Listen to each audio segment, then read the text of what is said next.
And now, it's time for another Dice Tower review with Tom Vasel.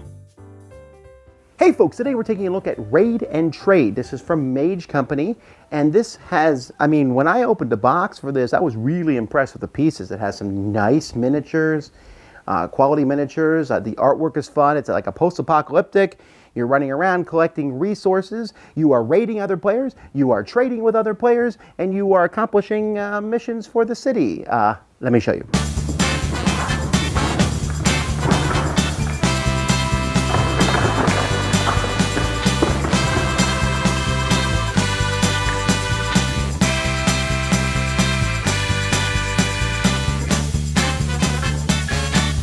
To play Raid and Trade, you're going to make a map up of different tiles.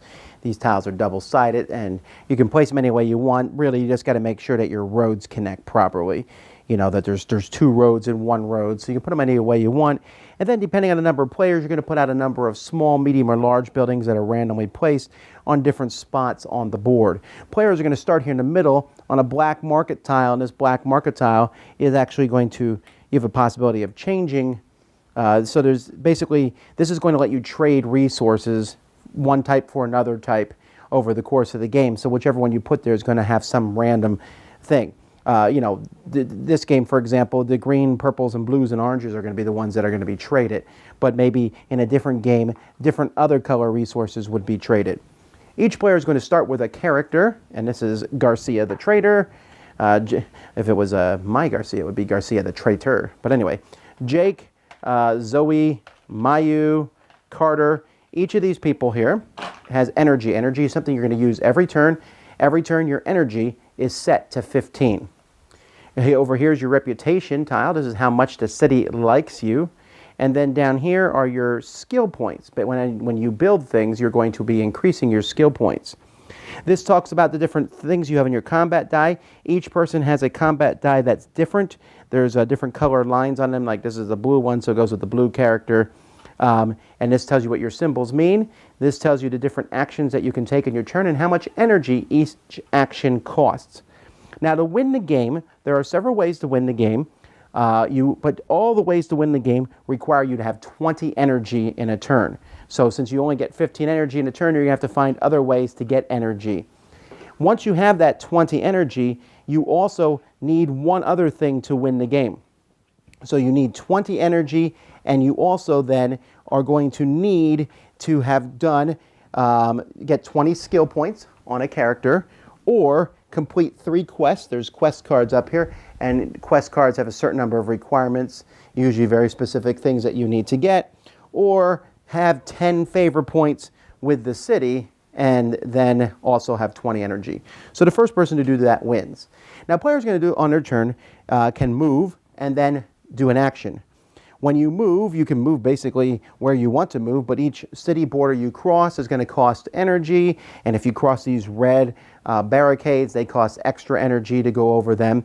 Whenever you go into a new tile, you'll draw an incident card, and this is a card where players can go there and spend a resource of that type to deal with this and use these cards in the future. Sometimes the cards are good, sometimes they're not quite as good, but they're all very random. So for example here, mercenaries, when a player fulfills a quest, you get 4 random resources. Great.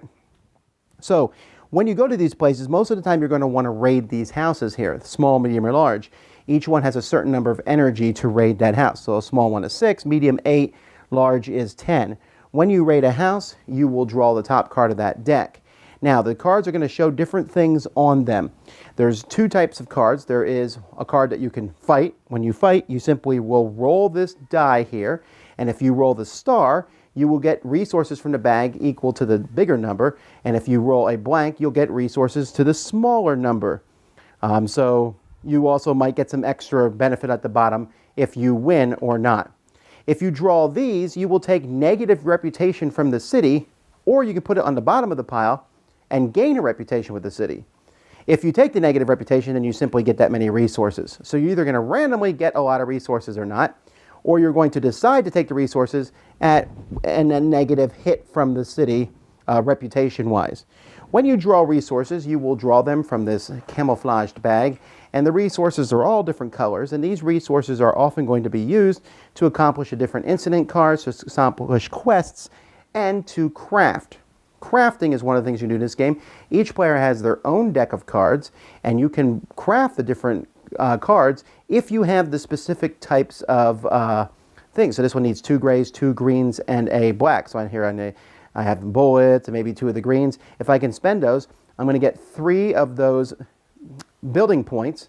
These are crafting points. That's one of the ways to win the game. And I also get the card, which I can re-roll any die. Each card can be used once. And some of these cards, when you go through here, are going to give you extra energy, and that's one of the ways that you can win the game, because remember, you need 20 energy to win. But also getting these crafting points is also another thing, and also they can give you special abilities that will help you. Players can attack another player if they have a gun. You can go after another person, you can spend it. That person can defend if they also spend a gun. And when that happens, each player will simply roll the dice, and the attacker will look at the white part of the die, the defender will look at the gray part. The attacker always wins when they roll this. Other than that, there's just different charts on what matches what and who will win. If the attacker wins, they can steal a credit disc, which is worth reputation points, or they can steal resources from the opponent. These credit discs can be gotten by players going to the trade outpost here. And when you go to the trade outpost, you can spend energy to take a credit disc, which will improve your reputation with the city, although realize that these can be stolen. That's essentially the game. I mean, there's some other things. There's event cards here. These are global events. At the beginning of each round, whoever's first, there's 2 of these face up. They're going to pick one of these. So, for example, every player can spend once 3 energy to get 1 incident card. Or here, each player can spend 3 random resources to get 2 crafting points. So they can pick one of these, the other one's discard it, and then the next time someone else will pick between 2 of these. These incidents cards there can only be 1 per region, but when it's taken out, another one might show up. And there's all different houses that players will be taking out and spending energy. So that's kind of the game. Okay, so the components for this game are really nice, except for, I don't know why the bag is camouflage, but okay. The things look good, the characters. My only complaint might be about these dials are a little too easy to spin sometimes, and since you need to keep them straight, you know, you're like, okay, I have 6 energy, 7 energy. It's not a huge deal. The dice are printed on the dice, which I wonder how much they'll wear off eventually. But other than that, everything about the game is really nice and good looking. However, that's really the only positive thing I can say about the game.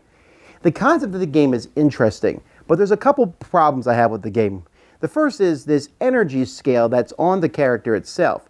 Now, this energy scale is interesting. You get 15 energy to spend each turn, and then after that, that's basically action points, right? How many action points you have. But then it's like wonky. Hey, to go after a small house is 6. To cross the border over here is 3. To do this is 8. To trade with this person is 2. And you're like, okay, I have 1. It's not like an action point game where you have 6 action points, and this one is 1, 1, 1, 1, 1, or maybe once in a while there's one that's 2. And so the currency of action points is just very wonky to me, trying to figure it out. And it also doesn't feel very, it doesn't feel like if you see a large house, take that large house out. That's much better than getting the small house. I don't know. I wasn't real keen on that. But the biggest problem the game has is, holy cow, this game is so random. I mean, random. Do you know what's random? The events. You know what else is random? The tiles that you pull from the bag. Do you know what else is random? The cards you draw. Do you know what else is random? The dice you roll. And there's almost no way in this game to mitigate the randomness, especially at the beginning, because there's definitely no way to mitigate the randomness. Now, each character has a special ability. So, so each person has different things that they can do. And you have to kind of compare them to figure out what the different things they are, because they're not necessarily written on there. It has to do with their dice and their cards, and they feel different. But honestly, you can't build cards to get the resources to build those cards. How do you get the resources to build those cards? Well, you got to randomly draw them from the bag.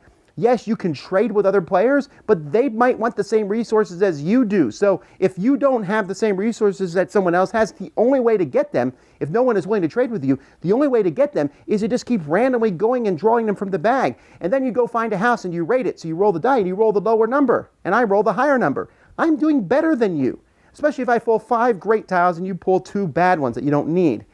And so the game just never feels like I'm making any choice. I'm going to go attack this house. How's that house different than that one? It's not. I turn a card over. Okay, I can take a negative reputation point and take some tiles. Okay, well, that's an interesting choice. But really, if I don't care about my reputation with the city, then I'll just take the tiles. And if I do care about the reputation, my reputation goes up and then I get no tiles, which is kind of boring. So I'll take the tiles and, ooh, I finally got a gun. I can attack someone else. Because without a gun, you can't attack someone else. And if I come and attack you with a gun and you don't have a gun, you win, which does make thematic sense. But at the same time, it makes for a very boring game. This game is called Raid and Trade. Well, the raiding part happens because you're raiding these different houses and things. It's not that interesting, but it's okay. The trading part is really boring. You can always go to the middle and trade with the black market, the different resources, but sometimes the ratio or the colors you need is not on there, and it's a really bad ratio to begin with. You can trade with other players, but that only works if they have what you need, and there's a good chance that they have the tiles they want anyway. You need a kind of a collection of the tiles, so you pretty much need every tile you draw. Ah, man. And just crossing around, the map is almost worthless. I mean, it's like, ooh, crossing this red barrier costs an extra energy. So? You're just going to go the easiest route to the place where there's the most houses. Once they're gone, you move to the next spot. There was no tactical thing there. If someone's going to attack you, what can you do? You just sit there and take it. The idea that each person has a deck of cards to build these cards up and utilize them, I like them. But the fact that they're all one-time use is also very boring. Like here, I can use a bicycle to skip combat, or I can use this roadster to play first this round. That's nice, but why not give us some that give you like permanent special abilities? Or maybe give us a couple to begin the game with or something? I wanted to like this game, I really did. And when I went over the rules, I said, that doesn't sound so bad. But once you play through it, you're like, oh, here's a combat. Well, let's see who wins. It doesn't matter. I could attack you. I could have a gun, and you're like, well, I have a gun too. All right, well, let's do this. And I automatically win. Nothing you could do to stop it, and you just wasted a gun resource. Okay, so obviously I'm not recommending this game, which is unfortunate. I like the name, I like the art, I like the components, but there's no game. Dice Tower Judgment, too random. Thanks so much for watching the Dice Tower videos. Find more great videos and reviews, as well as our top-rated audio podcast at Dicetower.com. You can also find other great shows at Dicetowernetwork.com. I'm Eric Summerer, and you've been watching The Dice Tower. The Dice Tower is sponsored by Cool Stuff Inc., where you can find great games for great prices. Cool stuff in stock. Check them out at CoolStuffInc.com. Shut the door!